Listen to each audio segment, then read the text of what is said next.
10% 인간 엘레나 콜렌 10% 휴먼 인간에 대해서 인간 마이크로바이옴 프로젝트로 보는 미생물의 과학.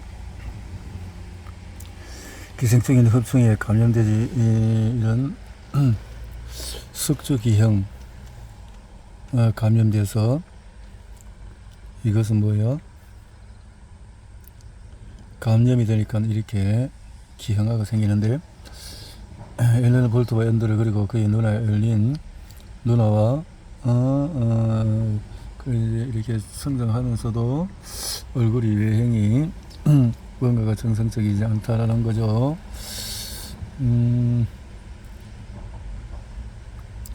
자, 이렇게 정언의 설세와 정상적인 설세의 배부른 깃털을 가르고 찍은 사진인데, 이렇게 에너지를 저장하는 모습이 이렇게 있네요. 유전적인 비만지 식욕.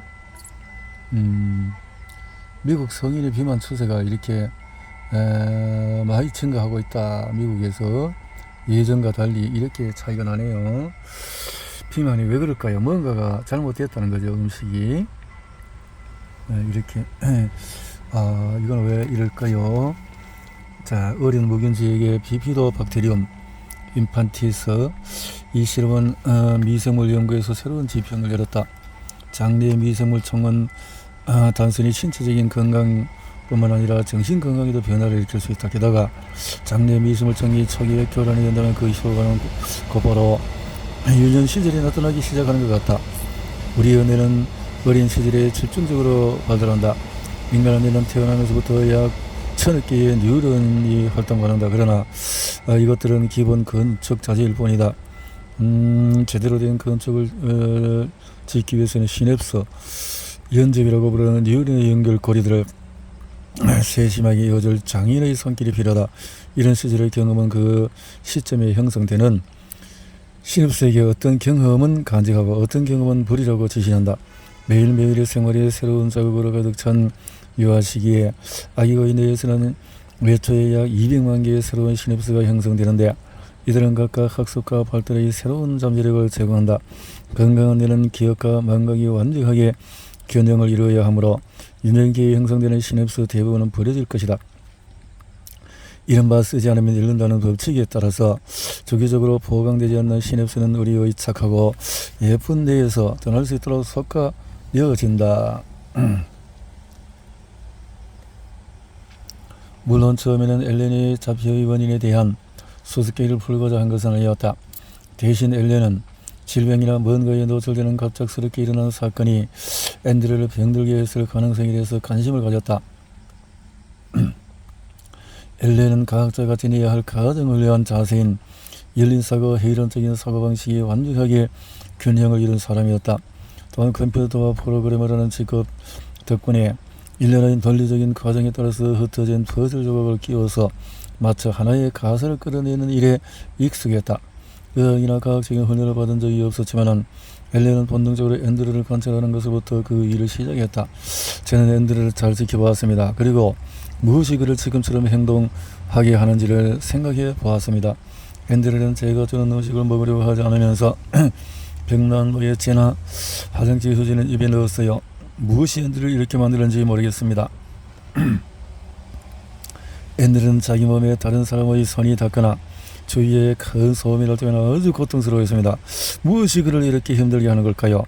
공립도서 간을 시작으로 엘렌은 단서가 될 만한 것은 뭐든지 닥치고 연구를 했다는 건데요. 출발점이 잘못된 바람에 여러 번 되돌아와야 하지만 그녀는 앤드류가 중이염 때문에 처음 받았던 항생제가 모든 손상의 원인이 될지도 모른다는 사실에 집중하기 시작했다. 그러던 어느 날 그녀는 우연히 클리스트리딤 디피실리 감염에 대한 최신 연구 논문을 접했다. 항생제 치료에 이 박테리아에 감염되었을 경우에 난치성 설사 증세를 보낼 수 있다는 내용이었다. 엘렌의 머릿속에 앤드류가 겪고 있는 소화기 문제가 떠올랐고, 어쩌면 이와 비슷한 박테리아가 장뿐 아니라 앤드류의 뇌에 영향을 미친 독소를 내뿜은 것은 아닐까 생각하게 되었다. 이 시점에서 엘렌은 하나의 가설을 생각해냈다. 엘렌은 앤드류가 틀림없이 크리스트리듬 디피실리와 근연 관계에 있는 클로스트림 파성분 유발균에 감염되었다고 생각했다. 테타닌은 일반적으로 혈액으로 들어가서 근육마비를 일으키지만 앤드레의 몸에 감염된 박테리아는 혈액이 아닌 그의 장으로 들어간다. 엘렌은 정이염 치료 목적으로 받는 그 항생제가 문제일 것이다 생각했다는 거죠. 검사 결과가 나오자 검사실 연구들 조차도 충격을 받았다. 이 균에 대한 앤드레의 면역 수준이 예방접종 후 나타나는 수준으로 보기에는 너무나 높았기 때문이다. 여러 달에 걸친 혈액 검사가 부정적인 결과를 나타내자 엘렌은 마침내 그녀가 옳은 길로 가고 있다는 증거를 확보하게 되었다. 장내 감염과 자폐증의 연관성은 엘렌은 의사들에게 편지를 써서 자신의 가설을 설명한 후에 앤드레에게 더 강한 항생제인 반코마이신을 사용해서 크로스트리디움 스트리둠 테타니를 제거해달라고 부탁했다. 하지만 의사들은 그녀에게 가설을 반복했다. 그녀의 말이 맞다면 왜 앤드레는 전형적인 파성분 증상인 근육 수축을 보이지 않는가? 어떻게 신경독소가 뇌혈관 장벽을 뚫고 내려 들어갈 수 있는가? 앤드레는 파성공 예방주사를 맞았는데 어떻게 박테리아에 감염되는가? 이러한 의사들의 반박에도 엘렌은 몇 달간의 연구 끝에 내린 자신의 결론에 옳다는 강한 확신을 갖고 있었다. 신경독소가 장으로 새서 뇌에서 이어지는 신경을 타고 가서 뇌에 영향을 준 경우와는 다른 것이다. 엘렌은 파성분 신경독소를 추적하여 이 독성 물질이 장과 뇌를 연결하는 미주신경을 통해서 혈내 장벽을 거치지 않고 또 뇌까지 이동하는 과정을 보여주는 실험 결과도 찾았다. 그리고 예방주사를 제대로 맞은 후에도 전형적인 파성병에 관련 환자의 사례를 파헤쳤다. 시간이 지나면서 엘렌은 앤드레에게 내려진 자폐증 진단을 받아들였다. 엘렌의 연구조사는 개인적인 필요에서 시작했지만 명백하니 드러나지 않은 병에 대한 남다른 관점을 제시하기에 이르렀다. 이제 엘렌은 자신의 가설에 대한 반박에 맞설 준비를 완벽하게 마쳤다. 엘렌은 자신의 리스트에 적힌 37번째 의사를 만나러 갔다. 시카고의 르시 소아병원 소아기과의 제물 리처드 샌들러는 2시간에 걸쳐서 엘렌의 이야기를 모두 들었다. 그리고 마지막에 그녀에게 생각할 시간을 2주만 달라고 했다. 항생제 처방으로 야기된 클로스트리둠 테타니의 감염을 치료하기 위해 또 다른 항생제를 처방하는 엘렌의 제안에 대해 샌들러는 터무니없는 이야기처럼 들렸지만 이론을 충분하게 생각하게 됐다는 거죠. 단서를 찾아내었다. 앤드레는 왜 자폐아가 되었나? 1992년 2월 미국 커네티컷주의 브리짓포드에 사는 앨런 볼트는 네 번째 자녀인 앤드레를 낳았다. 앤드레는 딸인 에린과 다른 두 아들과 마찬가지로 건강하고 정상적인 발육 성질을 보이는 행복한 아이였다. 소아과에서 15개월 정기 점검을 받을 때만 해도 앤드레는 평소 그런 문제가 없었다라는 건데요. 자폐증은 선천적인 것인가? 자폐증 정의는 원래 1만 명에 1명 정도 발생하는 매우 희소한 질병이었다. 1960년대 말에 처음으로 실질적인 조사가 이루어졌을 때 2,500명 중에서 1명의 어린이가 자폐 스펙트럼의 장애 범죄에 포함되었다. 2000년도부터는 질병센터에서 공식적으로 자폐증에 대한 기록을 남기기 시작했는데 처음 조사에서 자폐 스펙트럼 장애 범죄에 들어간 아이들은 8세 아동의 경우에 150명 중의 1명꼴이었다. 이 수치는 이후에 10년간 빠르게 증가하여 2004년에는 125명의 중에서 1명, 2006년에는 110명 중에 1명, 그리고 2008년에는 88명 중에 1명꼴로 발병했다. 마지막으로 2010년에는 68명 중에 1명으로 발병이 지난 10년 사이에 2배로 증가했다. 자폐증 발병률 추이를 그래프로 들여보면 증가 추세는 당분간 계속될 것으로 예측이 된다. 2050년이면 엄청나게 자폐 스펙트럼 장애는 이하보다도 남아에게 약 2% 더 빈번하게 나타난다. 어떤 사람들은 자폐증 진단되는 것이 예전보다 쉬워졌고 자폐증의 범주가 확대된 것이 수치를 증가시켰을 뿐 실제 환자의 수가 급증한 건 아니라고 주장한다. 또한 자폐증에 대한 사회적인 관심이 확산되면서 기존에 진단받지 못한 사람들이 진단이 이루어진 것이 한몫을 했다고 말한다. 그렇지만 전문가들은 자폐증 장애 환자의 증가가 현실이라고 인정을 한다. 다만 현재까지도 자폐를 일으키는 원인에 대해서는 합의가 이루어지지 않았다. 앨런 볼트가 연구를 시작해서 무렵에 자폐증의 원인을 설명하는 체계적인 가설은 자폐증의 유전적인 요인에 의해서 발생하는 것이었다. 그러나 그보다 겨우 10년 전만 해도 많은 정신과 의사들은 레오 키나가 모심코 제안한 냉장고 엄마 가설을 믿고 있었다. 1949년에 케네는 자폐 아동의 부모는 아이가 세상에 태어난 순간 냉정하고 차가운 태도로 아이를 대한다. 오직 물질적인 필요에만 반응하고 기계적인 관심을 줄일 뿐이다. 자폐 아동은 성애로 어지럽힌 차가운 냉장고 안에 야함들이 놓여있다. 그들이 자기 속에 침잠에 들어가는 철저히 고독 속에 평안을 찾아야 하는 이런 상황에서 외면하려고 그렇게 한다라고 생각했다는 거죠. 뇌에 손을 뻗다. 자, 인간의 소화 과정을 연구하는 인류 진화 생물학자로서 제가 이 과정을 반쪽만 보고 있었다는 사실입니다라고 했다. 카모디는 소장에서 진행되는 소화 과정에 관심을 가지고 연구 중이었다. 그러나 내셔널 사이언스 같은 유명 과학 저널에서 장내의 미생물층의 영양과 신진대사에 미치는 영향에 관해서 특집 이슈를 출간한 것을 보면서 그들은 자신의 연구를 위로한 다른 인간 영양학 연구가 완벽한 해답을 이끌어내지 못할 것이라는 사실을 깨달았다. 카모디는 나에게 지금까지 우리는 식품과 영양을 완벽하게 불완전의 관점에서 접근해 왔습니다. 라고 했다. 영양학으로는 알 수 없는 것들, 소화와 영양에 관한 관점이 전반적으로 알려졌다. 최근에는 소화 과정 중에서 소장에서 일어나는 일이 소화의 전부라고 여겨졌다. 부수고 썩는 믹스기 역할을 하는 위를 지나면은 가늘고 긴 튜브가 나타나는데 바로 이곳에서 인간의 소화로 알려진 모든 일이 일어난다. 위와 췌장 그리고 소장에서 뿜어내는 효소가 그런 음식 분자를 잘 엿쳐낸 뒤에 내백의 세포를 통해서 운반되고 음식물에 들어있는 영양소 중에서 단백질은 꼬이고 엉그러진 진주 목걸이 같은 구조를 가졌는데 소화 과정에서 각각의 진주알에 해당하는 아미노산이라는 짧은 사슬로 쪼개져서 이렇게 분해가 된다. 인체 영양학은 적어도 기존 학설에 따르면 7m짜리 소장의 끝부분에서 실질적으로 끝이 난다. 여기서 소장은 짧고 굵은 대장으로 이어지는데 소화기관 중에서 상대적으로 더럽고 거치집어나는 이 기관은 마치 특대형 어물 배관인 것처럼 취급되어 왔다. 아마도 우리는 대부분 학교 생활 시간에 소장은 음식물을 분해하고 영양물을 흡수하는 역할을 하는 기관인 반면에 대장은 물을 흡수하고 소화하고 남은 찌꺼기를 모아서 배출할 수 있도록 마무리하는 것으로 배웠을 것이다. 없어도 그만한 청소처럼 대장의 중요성은 간과되었다. 19세기 말에 면역세포를 발견한 위대한 업적으로 노벨상을 받은 러시아 과학자 엘리 메치니코프도 인간은 대장 없이도 아무 문제 없이 살 수 있다고 생각했다. 그는 인체에 대한 아주 많은 연구 결과를 종합해보면 대장에는 소화할 수 있는 능력이 없다고 확실한 결론을 내릴 수 있다고 말했다. 다행히 현대과학은 메치니코프 시대 이후에 크게 진보해왔다. 적어도 수십 년 전에는 대장에서 미생물 군집에 의해서 합성된 중요 비타민을 흡수한다는 사실을 알게 되었다. 미생물이 없으면 우리의 건강은 악화될 것이다. 70년대의 평생을 무기운 상태로 격리되어 살아온 데이비드 웨이트의 경우에 그래서 이렇게 대장의 중요성을 놓치고 있었군요.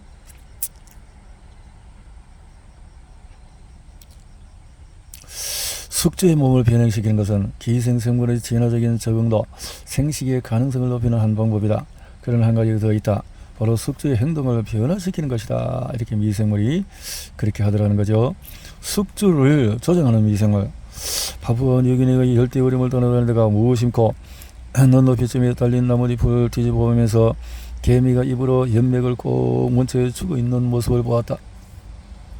마치 동충하초의 균류, 동충하초 균류는 개미 몸속에 들어서 그 안에서 자라면서 개미의 몸을 먹어 치운 후에 포자를 숲바닥에 떨어뜨린다.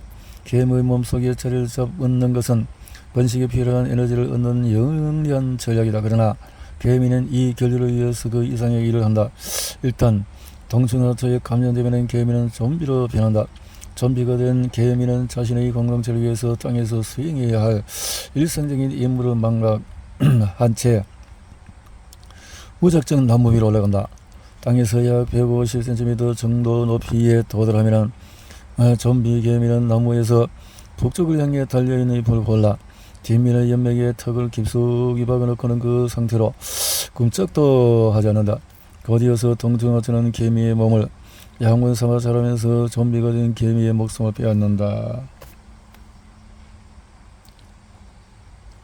이것을 대서 그립이라고 부르는데, 좀비 개미가 나무 위로 올라가서 나뭇잎의 연맥을 붙잡고 기다리는 모습이 죽음을 부르는 행동 같다고 해서 이름 붙여졌다. 동정하처는 그 균사체를 뻗어내고 포자를 방출하며 땅으로 떨어진 포자는 낙엽 더미를 뒤덮으면서 새로운 개미 군단을 감염시킨다. 동정하처는 이렇게 믿기 어려운 특별한 방식으로 개미의 행동을 조정하여 다음 세대로 번식한다. 숙주의 행동에 변화를 일으키는 미생물은 동정하처만이 아니다. 광견병이 길린 개들은 극도로 공격적이 된다. 입에 거품을 문 채 필수적으로 공격할 상대를 찾아서 물어 뜯는다. 이렇게 해서 꼭 전염을 시키려고 한다는 거죠. 여기에 단지 먹는 음식의 양을 조절하는 것 이상의 무엇이 있다. 우리 세균의 후벽균과 의경인의 비율이 역전되고 우리의 오랜 착한 층의 아크만시아 수치가 1만 배나 늘어나 정상치로 돌아오는, 이렇게 되면 잘 먹으면 생지에서 소량의 위우해수를 시도했더니 역시 장내 미생물의 구성 비슷한 변화를 보였다. 그러나 수순이 잘못해서 위를 절제해서도 위가 제자리에 돌아붙는 경우에는 같은 효과가 나타나지 않았다. 위 절제 수술을 받은 지의 미생물종을 묵은지에 옮기니 갑작스럽게 체중이 감소했다. 위를 절제하면서 새롭게 경로가 조정된 영양소, 효소, 호르몬 등이 체중 감소를 일으킨 것 같다. 체중이 감소한 이유는 위를 절제했기 때문이 아니라 다시 돌아온 날씬한 미생물종 덕분에 에너지 조절에 변화가 생겼기 때문일 것이다. 뭄바이에서 닭바이러스가 발병한 지 25년 만에 니킬 두란드는 미국에서 비만협회 회장이 되었다. 비만을 일으키는 바이러스 원인에서 두란드의 연구는 과학적으로 인정을 받아왔다. 지금도 그는 비단, 확산을 표면에 드러난 칼로리인데 칼로리 아웃을 넘어서 비만의 기저에 자리 잡은 진정한 원인을 밝히기 위해 연구를 계속하고 있다. 비만의 균이 있다라는 거죠. 이렇게 해서 화학물질이 유리한 서식을 조성하는 동시에 LPS가 장 내벽의 세포를 통과해서 혈관으로 들어가는 것을 막는 것이 점액질인데, 그래서 점액질이 약해지면 안 된다는 거죠. 카니는 만약에 아카만시아가 점액질층의 두께를 증가시킨다면 아마도 혈액내의 LPS 수치를 낮추고 체중 증가도 억제할 수 있을 것으로 생각했다. 카니가 지의 식단에 아카만시아를 첨가했더니 말할 것도 없이 혈액내 LPS 수치가 떨어지면서 지방세포가 새로운 지방세포로 분열하기 시작했고 곧이어 체중이 줄었다. 또한 아카만시아를 먹은 쥐들은 렙틴에 민감해져서 식욕이 감퇴했다. 지의 체중이 증가한 이유는 그들이 너무 많이 먹었기 때문이 아니라 LPS가 지의 몸이 에너지를 소비하는 대신에 저장하려고 강요했기 때문이다. 두란드가 의심했듯이 솔세에서 일어나와 같은 에너지 저장 방식의 변화는 사람들이 살찌는 이유가 너무 많이 먹기 때문이 아니라는 정의하는 사실을 알려준다. 그리고 어쩌면 사람들이 많이 먹는 이유도 그들이 아프기 때문일지도 모른다. 아카만시아 박테리아가 생쥐를 비만으로부터 보호하는 카니의 발견은 꽤나 혁명적이다. 카니는 아카만시아의 효과를 과체중인 사람들에게 시험하여 체중 증가 저지할 수 있는 보조제를 만들고 싶어 한다. 하지만 최종적으로 우리는 과체중 또는 비만한 사람들의 몸에서 아카만시아를 이제 활용해서 살펴봐야 되겠다는 거죠. 그 이상의 원인을 찾다. 2030년에 되면 미국 인구 86%가 과체중 또는 비만이 될 것으로 예측된다. 이 속도라면 2048년에 인구 전체가 뚱뚱하게 될 것이다. 우리는 지난 50년 동안 우리 사람들이 적게 먹고 많이 움직이려고 격려함으로써 비만 확산을 막으려 노력해왔다. 그러나 이 방법은 성공하지 못했다. 사람들은 서로 빼고 날씬해지려고 엄청난 시간과 돈을 퍼붓지만은 매해 100만 명 이상의 어린 어른과 어린이가 과체중이 되거나 비만이 되어가고 있다. 그리고 반세기 전에도 그랬던 것처럼 성과 없는 비만 치료는 계속되고 있다.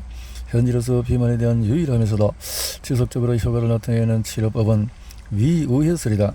다이어트를 통해서 체중 감량에 실패한 사람들은 과식하는 것을 막기 위해서 위를 달걀 크기로 줄여야 하겠다고 생각한다. 식단 조절을 계속할 수 없어서 그런 과감한 결정을 내린 것이다. 스스로의 몇 주 안에 환자들의 몇 킬로그램을 감량하게 되지만 그보다 큰 이유가 있다는 거죠. 먹는 대로 간다.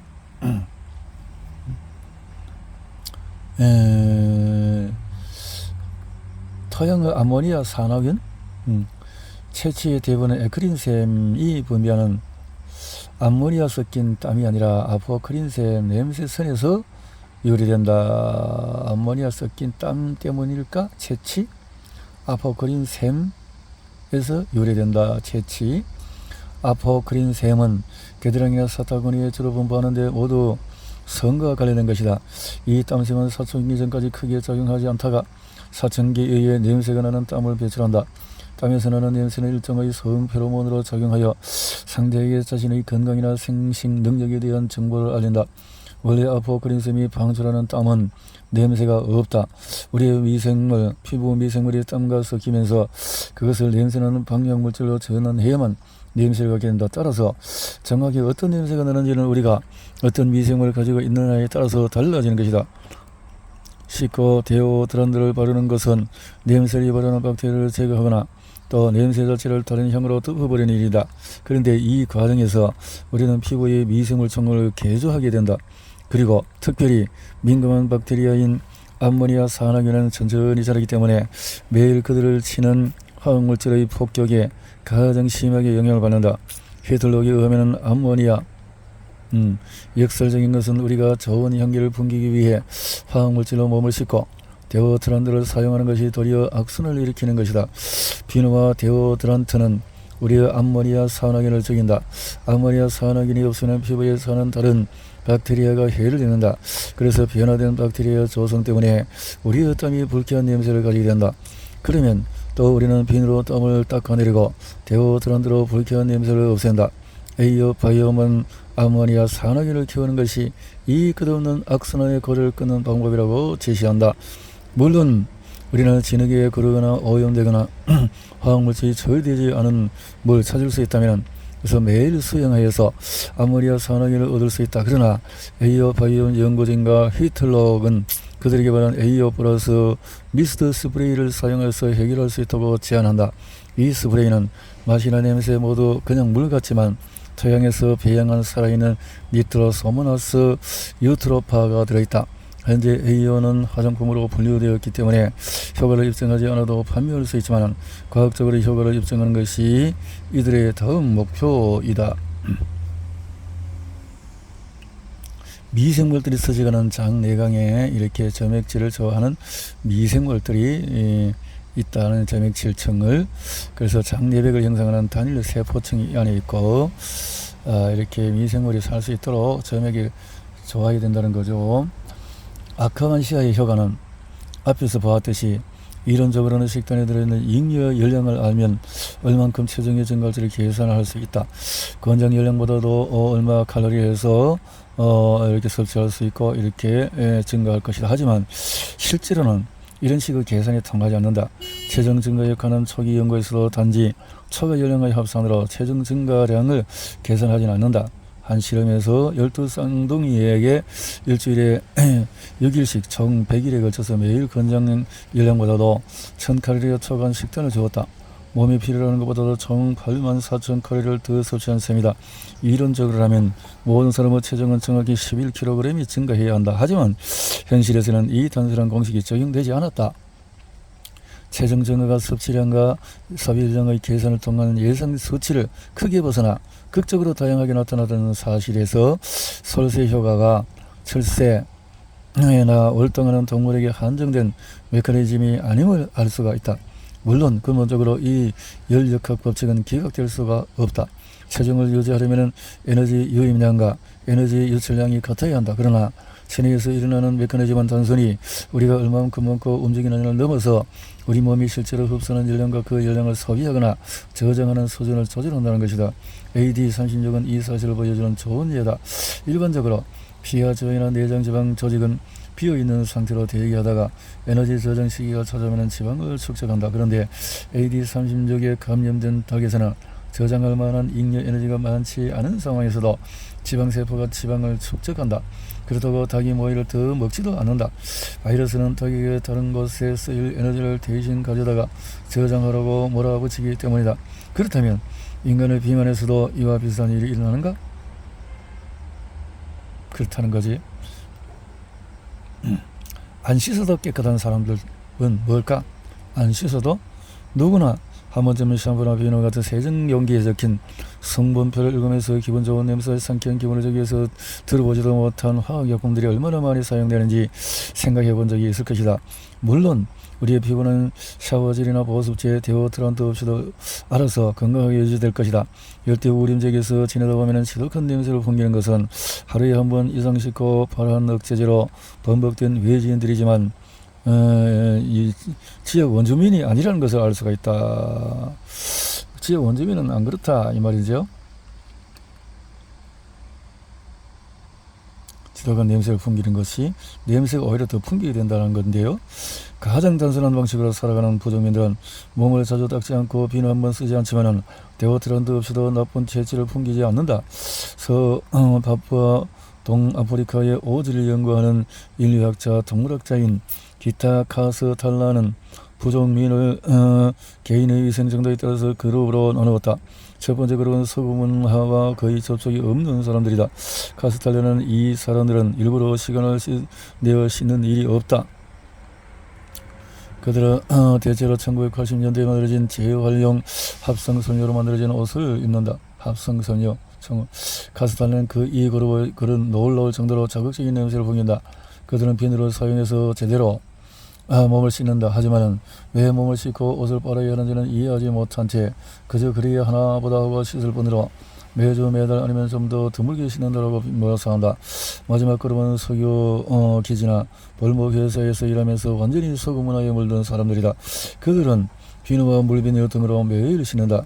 카스탈라는 이 그룹들은 심하게 땀을 흘린 경우가 아니면 몸에서 냄새가 나지 않는다. 그런데 비누조차 사용하지 않는 첫 그룹의 사람들은 땀을 흘려도 냄새가 나지 않는다라고 설명한다. 왜 그러겠는가?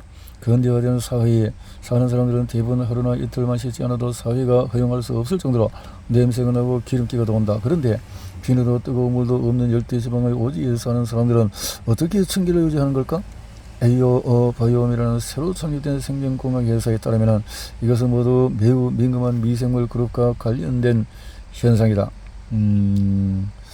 그러니까 이 미생물이 없는 사람들은 하루만 안 씻어도 냄새가 턱 생기지만 또 그렇지 않은 사람들은 미생물이 다 해결한단 말이죠. 자,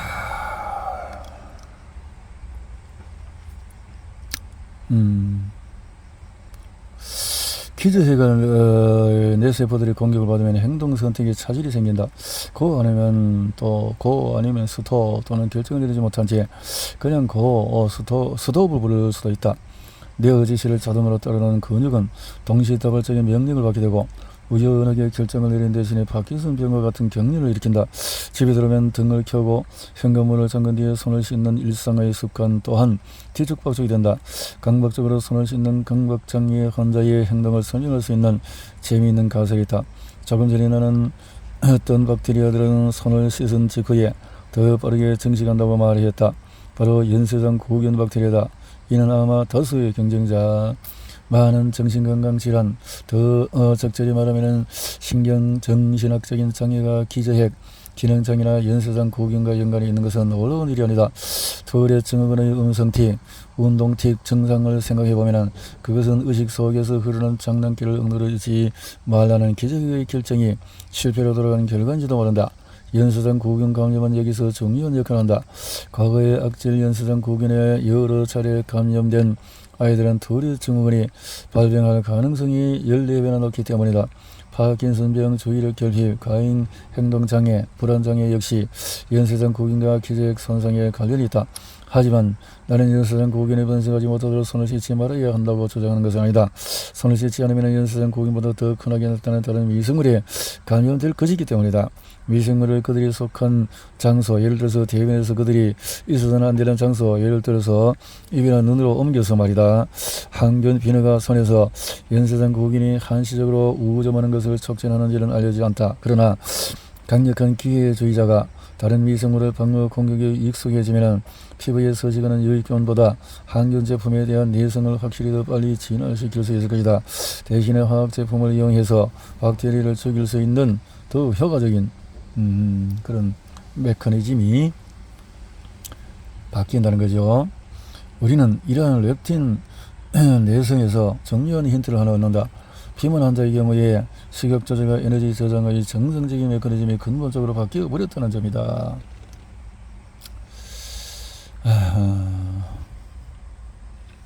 근본적으로 바뀌어 버렸다는 것이다. 그렇군요.